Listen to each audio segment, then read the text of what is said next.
तपाईले कति प्रकारका चराहरू देख्नु भएको छ? के तपाईलाई थाहा छ? चराहरूमा पनि एउटा यस्तो चरा छ जसले आफ्नो बुद्धिमानी र सिपको कारण सबैलाई अचम्म पार्छ।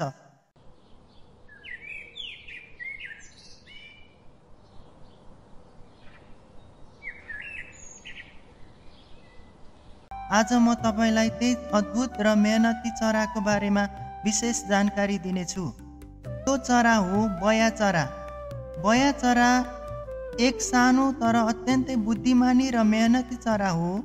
यसको वैज्ञानिक नाम पेलोसियम फिलिपिन्स हो। नेपाल, भारत, बङ्गलादेश लगायत दक्षिण एसियाका थुप्रै देशहरूमा यो चरा पाइनुका साथै यसको अनौठो गुण बनाउने सिपका कारण यो सबैभन्दा चिनिने चरामध्ये एक हो। बया चराको लम्बाइ करिब 15 देखि 17 सेन्टिमिटरको हुन्छ। प्रजनन समयमा भाले बया चराको टाउको उज्यालो पहेँलो रङ्गले चम्किन्छ भने शरीरको बाँकी भाग खैरो र फिक्का सेतो रङ्गमा देखिन्छ।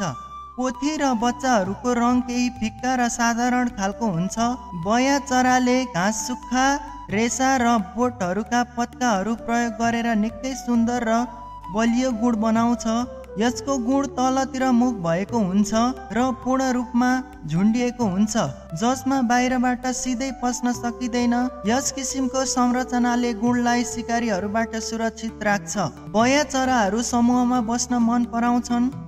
प्राय एउटै रुखमा दर्जनौं गुडहरू एकै पटक झुन्डिएको देखिन्छ। प्रजनन समयमा वर्षायाममा हुन्छ। पोथीले एकै पटकमा करिब 2 देखि 4 वटा सेतो रङ्गको अन्डा दिन्छ। पोथीले अन्डा कोरेर बच्चाहरू हुर्काउँछे र करिब 14 देखि 17 दिनमा बच्चाहरू अन्डाबाट निस्कन्छन्। जन्मिएका बच्चाहरूलाई आमा र बाबुले सँगै मिलेर स्याहार गर्छन् र करिब 21 दिनपछि ती बच्चाहरू गुड छाड्न सक्ने हुन्छन्। बया चराको जीवनशैलीले परिश्रम, बुद्धिमानता र सिपको उत्कृष्ट उदाहरण प्रस्तुत गर्छ। यसको अद्भुत गुण बनाउने सिपले मानिसलाई समेत प्रेरणा दिन्छ।